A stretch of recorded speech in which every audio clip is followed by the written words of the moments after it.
Hello Key Stage 2. This week we have been watching the video Treasure and we are building up to a setting description at the end of the week. So on Monday we looked at adjectives, so describing nouns, so the objects within the junkyard using two adjectives. And yesterday you watched a video on complex sentences, so I just wanted to go over the learning that you learnt yesterday. So you've got two grammatical phrases here, a phrase and a clause. Can you remember what they meant?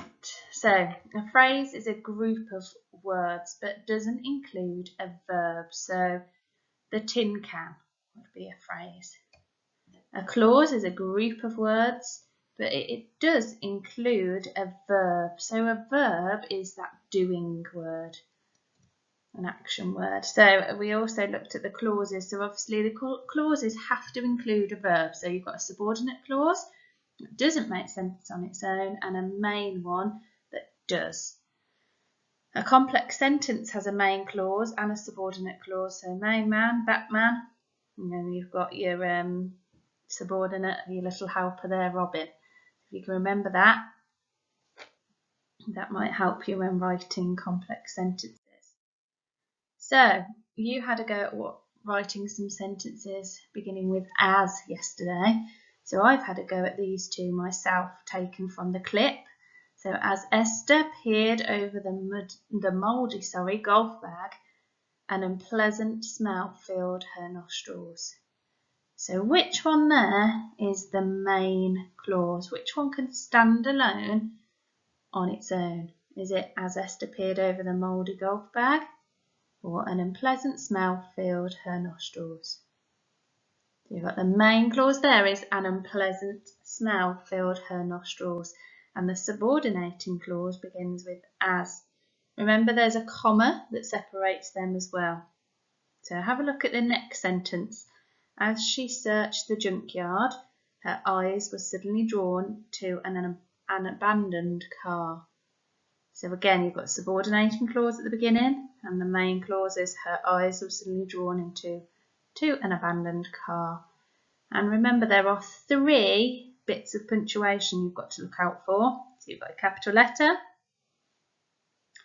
you've got your comma to separate those clauses, and you've got your full stop there. So can you spot all three? 1, 2, 3 within my last sentence. So what's a preposition? A preposition links a noun, pronoun or noun phrase to some other word in the sentence. Prepositions often tell us what? Tell us three things. Can you think of it? What are they used to tell us? So they can often tell us where something is. So between, in front of, behind, to the left, under, next to. They might tell us when in a time, so 2 weeks, in July, at 7 AM this morning. And they also might tell us why something happens, because of why it happens. So are these prepositions of place, time or cause? So first of all, you need to identify the preposition in these sentences. Then you need to think about if it tells us the place, the time or the cause. So I'm just going to pause and I'm going to give you a couple of seconds to have a think, have a read through each sentence. Can you identify the preposition to begin with?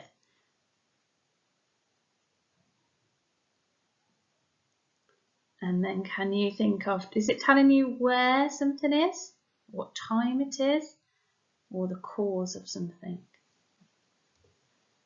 Hopefully you got these. So I'll meet you by the post office tells you where that place is. So that's a place preposition.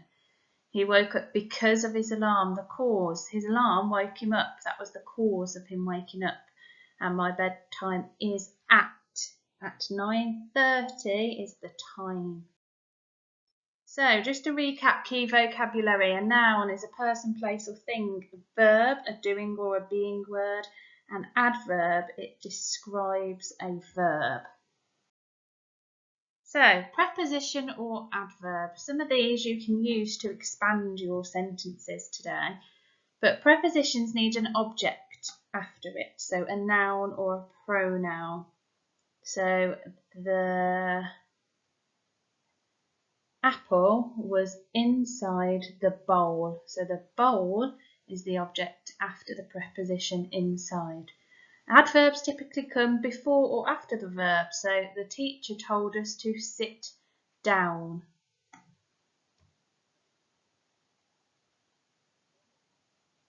So have a go at this one. The word outside can be used as an adverb or a preposition.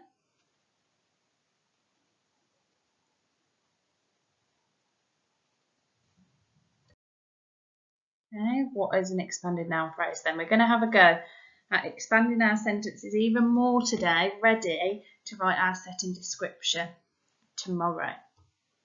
So first of all, identify the noun. You should have on Monday a list of nouns within the junkyard. Then you're going to add adjectives to it. So we practiced this on Monday as well. 2 adjectives separated with a comma. And then you're going to add a prepositional phrase to give it extra detail. So a derelict old country house with boarded and broken windows stood in darkness. So it's telling us where it is, stood in darkness. Here we go, we've got 2 fir trees, 2 ancient fir trees, 2 ancient tall fir trees. So we're constantly expanding our sentences. 2 ancient tall fir trees in the middle of the park. Again, that tells us where they are. Here we go, we've got a teapot, an old grubby teapot. An old grubby teapot was pulled out the soggy brown cardboard box. So I want you to have a go now to create your own expanded noun phrase. So with these, so it could be the delicious picnic sitting on the wooden table.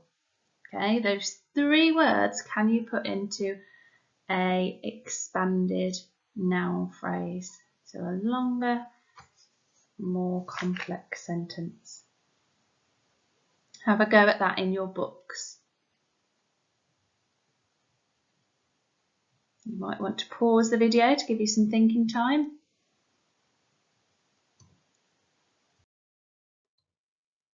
And you're going to have another go with these 3 words: rain, traffic lights, bus. An example could be the large, impressive bus, so we've got 2 adjectives there, was at the traffic lights in the rain. It's a preposition telling us where it was.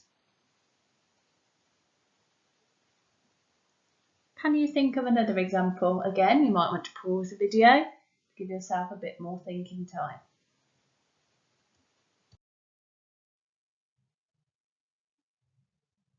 So, picture taken from our clip we've been watching, Treasure, this week.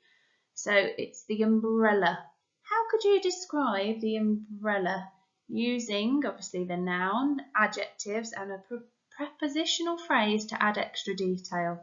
So I want you to have a go at writing down as many expanded noun phrases you can think of for this. It might be just 2, it might be 3 or 4. So again, pause the video, have a go at writing this into your book.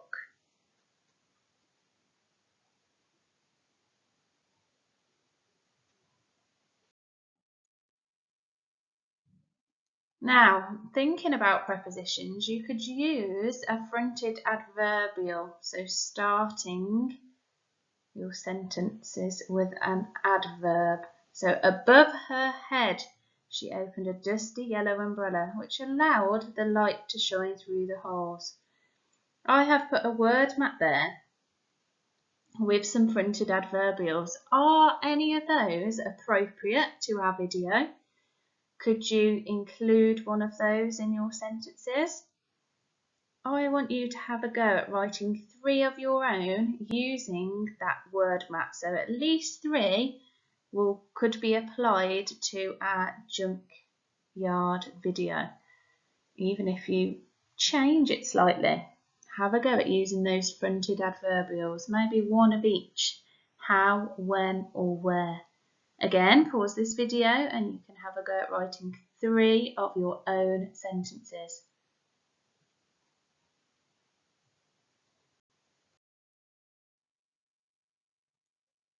Okay, now I'm going to spin the wheel. I want you to write 2 about a certain noun. So your first one is going to be about the ring. So can you use adjectives to describe the ring? Can you use a prepositional phrase? So where, or the time that she found it, or the cause, or why. Why did she find it? Have a go at writing that in a sentence in your book. Again, pause the video if you need a bit of time to get that written down. Check for your punctuation, check you've got commas in between your adjectives. If you're going to decide to write a more complex sentences using a subordinate and main clause, remember you need a comma in between those as well. I'm going to spin it again for your second sentence, and it's going to be, oh, we've done the umbrella. Oh, about the oven. So the oven that was in the junkyard. Again, think of all those things, adjectives, prepositional phrases, that you may want to add more description to your sentence. Make sure you read it back, make sure it makes sense to you, and make sure you've included all the punctuation that you need.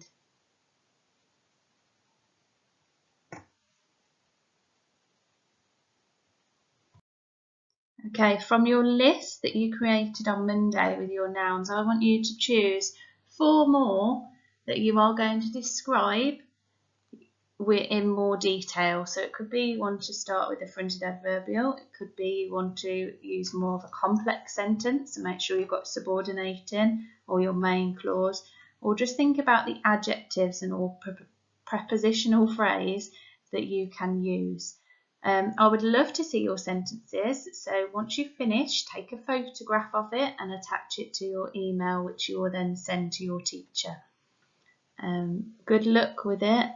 Check it back, reread your sentences and check for that punctuation. Can't wait to see them later.